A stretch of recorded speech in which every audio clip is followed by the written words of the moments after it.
রাত পোহালেই রাজ্যের 6 বিধানসভা কেন্দ্রের উপনির্বাচনের গণনা। ওই 6 কেন্দ্রের মধ্যেই রয়েছে তালডাংরা বিধানসভা। উপনির্বাচনের গণনা শুরু হবে আগামীকাল সকাল থেকে। তালডাংরা বিধানসভার উপনির্বাচনের গণনা হবে সিমলাপালের মদনমোহন উচ্চ বিদ্যালয়ে।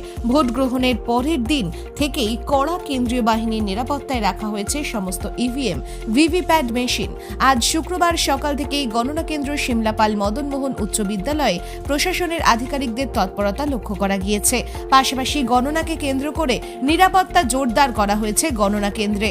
2021-এর বিধানসভা নির্বাচনে তৃণমূল কংগ্রেস প্রার্থী এই বিধানসভা কেন্দ্র থেকে জয়ী হয়েছিল। বিধায়ক অরূপ চক্রবর্তী সাংসদ হয়ে যাওয়ায় এই বিধানসভা কেন্দ্রে উপনির্বাচন অবশ্যম্ভাবী হয়ে পড়ে। গত 13 নভেম্বর এলাকার ভোটাররা তাদের মত দান করেছেন। উপনির্বাচনে বিজেপি, তৃণমূল কংগ্রেস, সিপিএম কংগ্রেস ও একজন নির্দল প্রার্থী সহ মোট 5 জন এই বিধানসভা কেন্দ্রে প্রতিদ্বন্দ্বিতা করছেন। তবে সব দলই গণনার ফলাফলের আগে জয়ের ব্যাপারে আশাবাদী। প্রতিটি দলের পক্ষ থেকেই গণনার জন্য প্রস্তুতি শুরু হয়ে গিয়েছে। সিপিএম এর পক্ষ থেকে দাবি করা হয়েছে মূলত 26-এর বিধানসভা ভোটকে লক্ষ্য রেখেই উপনির্বাচনে ভোটে লড়া। তবে আরজিকর ইস্যুতে তৃণমূল অনেকটাই ব্যাকফুটে বলে দাবি সিপিএম নেতৃত্বের। সম্প্রতি বেশ কয়েকটি ঘটনার জন্যই তৃণমূল কংগ্রেসের ভোট কমবে বলে সিপিএম আশাবাদী। অনেকাংশেই আশাবাদী।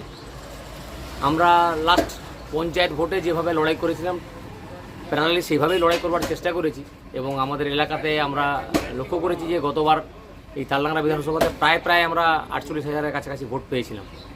আমরা আশা করছি এবার ভোটটা খানিক ওইরকম মতোই হবে।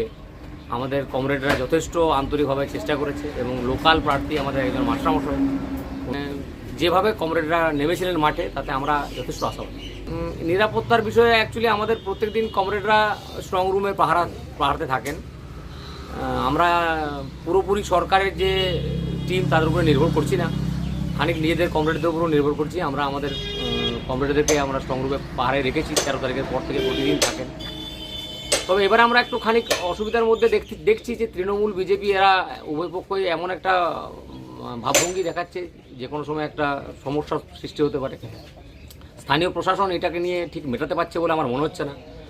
কারণ আগামীকাল যে গণনা হবে এই গণনাতে দুটো পক্ষকে যে 3টে পক্ষ আছে, 4টে পক্ষ আছে, সেই পক্ষগুলোকে আলাদা আলাদা নির্দিষ্ট যে প্লেস তৈরি করে দেওয়া পুলিশের পক্ষ থেকে করা উচিত। সেটা এখনও পর্যন্ত হয়েছে বলে আমার মনে হচ্ছে না। যদিও সকালবেলায় আমার থানার সাথে কথা হয়েছে, থানায় আমি গেছিলাম, আমরা আমাদের কোথায় ক্যাম্প করবো সেটা জানিয়ে এসেছি, গাড়ি ফাড়ি কোথায় রাখবো। কিন্তু এবার সিমলাপালে যেমন খানিকটা হচ্ছে তৃণমূল বিজেপিরা যে যেখানে পাচ্ছে ক্যাম্প করবো এরকম একটা ভাবনা থেকে চলছে, তাতে সমস্যার সৃষ্টি হতে পারে বলে আমার মনে হচ্ছে। প্রধান বিরোধী দল বিজেপির দাবি তালডাংরা বিধানসভা নির্বাচনে জয় একেবারে নিশ্চিত। কারণ আরজিকর কাণ্ডের প্রতিবাদ মানুষ ইভিএম এর জবাব দিয়েছেন বলে বিজেপির দাবি। আমরা ভারতীয় জনতা পার্টি করি, আমরা সবসময় জয়ের ব্যাপারে আশাবাদী। আমরা এই বিধানসভা উপনির্বাচনে মানুষের কাছে গেছি, তৃণমূলের টেট কেলেঙ্কারি, এসএসসি কেলেঙ্কারি, যে নানা ধরনের কেলেঙ্কারি, কয়লা চুরি, বালি চুরি, ত্রিপল চুরি থেকে নানা ধরনের চুরি, এগুলো মানুষের সামনে তুলে ধরেছি। সাথে সাথে সবচেয়ে যে একটা জ্বলন্ত আমাদের এই আরজিকর কাণ্ড, সেই আরজিকর কাণ্ডের যে নৃশংসতা সেটা আমরা মানুষের কাছে গেছি, বলেছি, মা বোনেদেরকে বুঝিয়েছি যে শুধু ওই 500 টাকা 1000 টাকায় ভুলে থাকলে চলবে না। এই যে আমাদের মা বোনেদের এখানে পশ্চিমবাংলায় কোনো নিরাপত্তা নেই, ইজ্জত নেই, এটাকে ফিরিয়ে আনা দরকার এবং সেটা একমাত্র বিজেপি পারে। এগুলো আমরা তালডাংরা বিধানসভার উপনির্বাচনের যত যে আমাদের ভোটার আছেন তাদের কাছে আমরা তুলে ধরেছি এবং আমরা ছাড়াও পেয়েছি।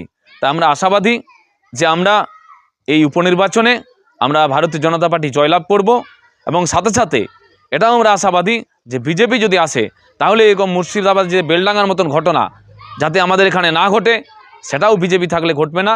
এই জন্য আমরা ভারতীয় জনতা পার্টি জয়ের ব্যাপারে আশাবাদী। পরিবর্তন মানে মানুষের মনের পরিবর্তন হওয়া দরকার। আগে ধরুন 34 বছর সিপিএম রাজত্ব করেছে, মানুষের মনের পরিবর্তন হয়েছে বলে তৃণমূল কংগ্রেস হয়েছে।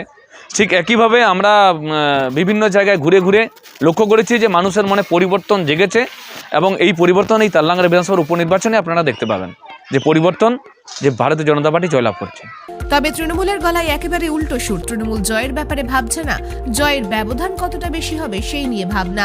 তৃণমূলের দাবি পশ্চিমবাংলার মাটি বিজেপির কাছে দুর্জয় ঘাঁটি হয়েই রয়ে যাবে। পাশাপাশি সিপিএম এর কোনো অস্তিত্ব থাকবে না বলে তৃণমূল দাবি করে।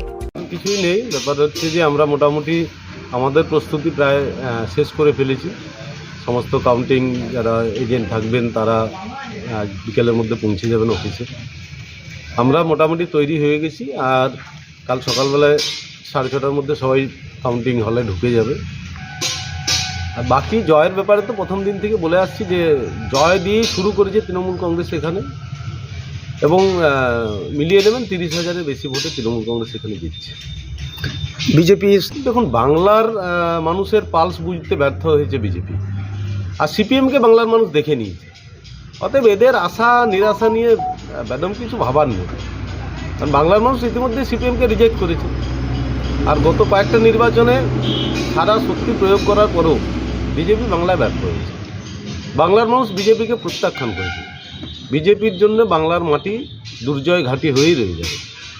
এখন দেখার বিষয় তালডাংরা বিধানসভার উপনির্বাচন শেষ হাসি কে হাসেন তার জন্য আমাদের অপেক্ষা করতে হবে আর কয়েক ঘন্টা।